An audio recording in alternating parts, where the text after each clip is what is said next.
Hello everyone, welcome to let's crack UPSC CSE Hindi. I hope आप सब लोग बहुत अच्छे होंगे। अनअकैडमी पे मैं आप सबका बहुत बहुत स्वागत करता हूं। जब से 8वें वेतन आयोग का कंसिडरेशन हुआ है, जब से ये सारी डिक्लेरेशन हुई हैं, बहुत सारी न्यूज़ आपने देखी होंगी फिटमेंट फैक्टर से रिलेटेड। बहुत सारी न्यूज़ आपने देखी होंगी कि वेतन आयोग, ये 8वां वेतन आयोग सिफारिश जो लागू होने के बाद में कितनी जो सैलरी है वो सैलरी हो जाएगी। ऐसी बहुत सारी न्यूज़ आपने देखी होंगी। लेकिन अभी पिछले कुछ महीने से ऐसी रिपोर्ट्स निकल के आ रही हैं, जो हमारे केंद्रीय कर्मचारी हैं उनको, उनके परिवार को जो स्वास्थ्य सुविधाएं मिलती हैं, उन स्वास्थ्य सुविधाओं में कुछ बदलाव होने वाला है।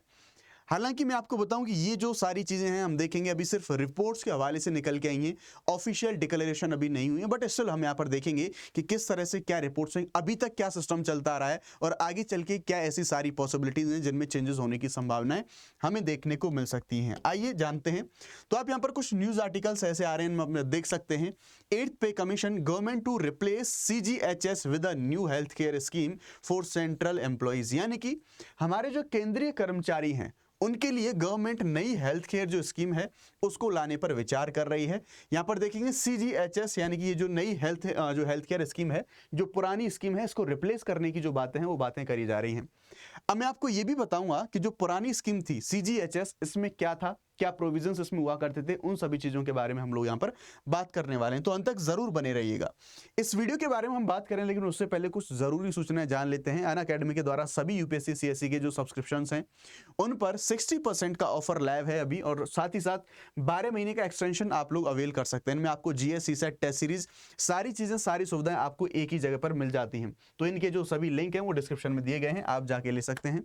हमारे बैचेस के बारे में बात करें तो बैचेस हमारे 26 के लिए अवेलेबल हैं, आगाज 2027 के लिए, न्यू 2028 के बच्चों के लिए और प्रारंभ हिंदी के बच्चों के लिए। और इसी प्रारंभ के बैच में मैं इंडियन पॉलिटी एंड कॉन्स्टिट्यूशन की मेरी जो क्लासेस हैं वो क्लासेस अभी आगे चल रही हैं। ध्यान रखना, अगर किसी भी बैच को आपको अवेल करना है तो शुभ 50 SHUBH50 शुभ 50 कोड लगा के आप लोग मैक्सिमम डिस्काउंट का आप लोग इस्तेमाल कर सकते हैं। साथ ही हमारे फ्री इनिशिएटिव के बारे में बताएं तो अनअकैडमी के द्वारा Unacademy civil service championship test, इसका आयोजन कराया जा रहा है। यह टेस्ट आपका 13 अप्रैल को होने वाला है, सुबह 11 बजे, शाम को 5 बजे। सभी लोग रजिस्टर कर लेना, लिंक इसका जो डिस्क्रिप्शन में दिया गया है। अब देखो, इसमें जो भी हमारे विनर्स होंगे या फिर मैं कहूं जो रैंकर्स होंगे, अच्छी रैंक जो लेके आएंगे, उनको 100% तक की जो स्कॉलरशिप है वो मिलेगी। IPL की tickets, iPad, Samsung tablets, smart watches, बहुत सारे जो आपको यहाँ पर रिवॉर्ड्स हैं वो रिवॉर्ड्स आपको यहाँ पर मिलने वाले हैं। अब हम बात करते हैं पूरे मुद्दे के बारे में, जो हमारी आर्टिकल, जो हमारी न्यूज, सारी चीजें हैं उनके बारे में हम लोग बात कर लेते हैं।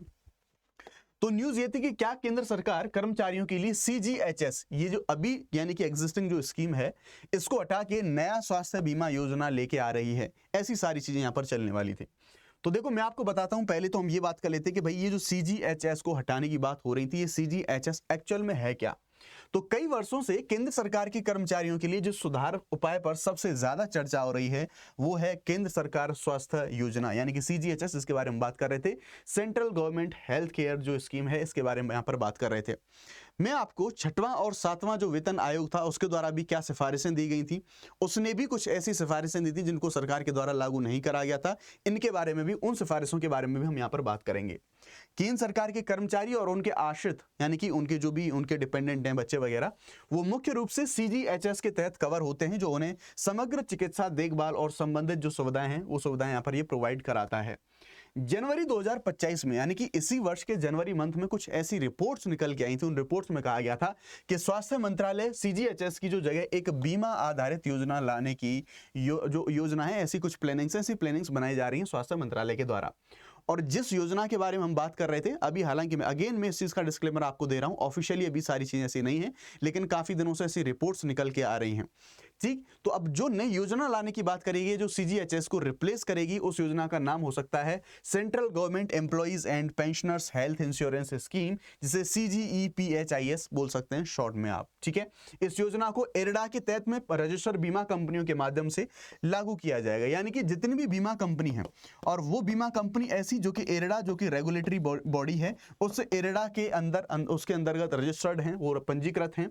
तो IRDA के अंतर्गत ही यहाँ पर जो कंपनियां हैं, इन कंपनियों के माध्यम से स्वास्थ्य बीमा योजनाएं, वो बीमा योजनाएं चलाई जाएंगी। हालांकि अभी तक सरकार की ओर से इस पर कोई ऑफिशियल जो पुष्टि है वो पुष्टि नहीं करी गई है, लेकिन काफी लंबे समय से, कई महीनों से अलग अलग रिपोर्ट्स में ऐसे जो दावे हैं वो दावे यहां पर किए जा रहे हैं। जनवरी 2025 में एक नए वेतन आयोग यानी जैसा आप लोग जानते हैं 8वां वेतन आयोग, इसके गठन की घोषणा करी गई थी, जिसका मुख्य कार्य देश की मौजूदा आर्थिक स्थिति के आधार पर केंद्रीय कर्मचारी और जो पेंशनर्स हैं उनके वेतन और पेंशन में आवश्यक संशोधन सुझाना है। तो ये तो चल ही रहा है, ये तो आप जानते हैं, आप सबने बहुत सारी न्यूज़ देखी होंगी, तो उसी के अधीन में ये सभी जो न्यूज़ हैं स्वास्थ्य सेवाएं वाली, ये सारी चीज़ें भी चर्चा में आ गई। आम धारणा यह है कि वेतन आयोग का काम केवल वेतन बढ़ाने का फॉर्मूला सुझाना होता है। सामान्य लोग यही मानते हैं कि वेतन आयोग का गठन हुआ है, वेतन आयोग आने वाला है, तो वो वेतन में कितनी वृद्धि होगी वो सिर्फ इतना ही काम करेगा, लेकिन वास्तव में ऐसा नहीं है। वास्तव में ये जो आयोग है, जितने भत्ते दिए जाते हैं कर्मचारियों को, जो फैसिलिटीज दी जाती हैं कर्मचारियों को, जो स्वास्थ्य बीमा दिए जाते हैं, इन योजनाओं की समीक्षा करके जो सुधार के सुझाव हैं वो सुधार के सुझाव भी देता है। तो सिर्फ हम इस वेतन आयोग को वेतन तक सिर्फ सीमित नहीं रख सकते, अन्य भत्ते हैं, अन्य सुविधाएं हैं, अन्य सेवाएं हैं, उनके बारे में भी अपनी जो सुझाव हैं, अपनी जो रिसर्च है, अपनी जो स्टडी है, वो ये यहाँ पर देने का काम ये करता है। अब सीजीएचएस के बारे में थोड़ा सा और जान लेते हैं। Central government health scheme Bharat सरकार की एक स्वास्थ्य योजना है जो कि केंद्रीय कर्मचारी यानी कि सेंट्रल गवर्नमेंट के जो हमारे ऑफिशियल्स हैं उन कर्मचारियों को, पेंशनर्स को और उनके आश्रितों को परामर्श, उपचार, डायग्नोस्टिक और दवाओं, ऐसी चिकित्सा सेवाएं जो सस्ती दरों पर प्रदान कराता है, जो हमारे सभी सेंट्रल गवर्नमेंट के जो अथॉरिटीज होते हैं उनको।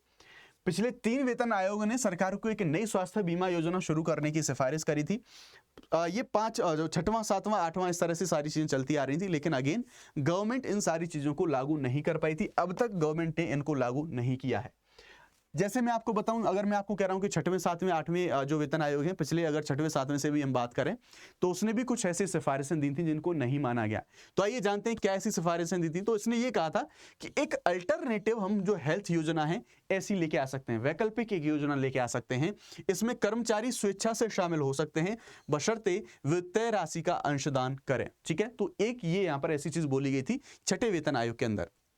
इस योजना को भविष्य में नियुक्त होने वाले सभी नए कर्मचारियों के लिए अनिवार्य बनाने की जो सिफारिश है वो सिफारिश भी की गई थी। इसके अलावा इस योजना के लागू होने के बाद रिटायर होने वाले लोगों को भी इस बीमा कवर में शामिल करने की बात करी गई थी। तो ऐसी कुछ ओवरऑल जो सिफारिशें हैं वो सिफारिशें 6ठे वेतन आयोग ने भी करी थी। अगेन फिर से ये सारी चीजें निकल के आ रही हैं 8वें वेतन आयोग में भी। अब इसी तरह से 7वें वेतन आयोग ने भी कुछ अपनी जो नजरिया था, 7वें वेतन आयोग ने भी अपनी जो कुछ सिफारिशें हैं वो सिफारिशें दी थी। उन्होंने कहा था कि ये 7वें वेतन आयोग ने कहा था कि स्वास्थ्य बीमा योजना कर्मचारी, पेंशनर्स और उनके परिवारों को लॉन्ग टर्म के लिए और बेहतर चिकित्सा जो सुरक्षा है वो देने का सबसे उपयुक्त जो विकल्प है ये विकल्प हो सकता है। ठीक है, ये जो बीमा योजना है इन सभी के लिए। इसने सरकार को ऐसी योजना लागू करने की जोरदार जबरदस्त तरीके से सिफारिश करी थी कि भाई ऐसी कोई योजना अलग से लेके आई जानी चाहिए, चलाई जानी चाहिए। बट अगेन मैंने कहा अलग अलग भिन्न भिन्न कारणों से इन सभी चीजों को लागू नहीं किया जा सका। जब 8वां वेतन आयोग गठित हो चुका है और जल्द ही काम शुरू करेगा तो ये देखना दिलचस्प होगा कि क्या ये नया आयोग इस पुराने और जटिल मुद्दे को सुलझा पाएगा या फिर नहीं। मैं फिर से कह रहा हूं अगेन, यानी कि अभी ऑफिशियली ऐसी पुष्टि नहीं हुई है, लेकिन जो बदलाव हैं वो बदलाव करने की सुगबुगाहट हैं, या फिर हम कह सकते हैं अलग अलग मीडिया हाउसेस से ऐसी रिपोर्ट्स निकल के आ रही हैं कि सरकार पुराने स्वास्थ्य सेवा वाला जो पूरा मॉडल था उसकी जगह पर हमारे जो केंद्रीय कर्मचारी हैं उनके लिए नई सुविधा, ये जो हमारी बीमा सुविधा है, ये बीमा सुविधा लेके आने वाली है। ऐसी सारी जो न्यूज़ हैं ये अभी हमें यहाँ पर देखने को मिल रही थी। हालांकि वेतन आयोग को लेके चाहे फिटमेंट फैक्टर हो, चाहे कोई और चीजें हों, क्योंकि अभी सिर्फ गठन की घोषणा हुई थी, अभी काम शुरू नहीं करा था, तो अलग अलग स्पेकुलेशंस लगाए जा रहे थे कि भाई वेतन कितना बढ़ेगा, क्या सुविधाएं होंगी, पेंशन क्या होगा, कंट्रीब्यूशन, ये सारी चीजें स्पेकुलेशंस थे। सिर्फ ये सारी चीजें एकदम क्लियर जब होंगी जब वेतन आयोग अपना काम करके सिफारिशें, जब सारी फाइनल रिपोर्ट देगा, एक्चुअल में रियलिटी तभी पता चलेगी। Thank you very much. जय Hind, bye bye, let's cricket.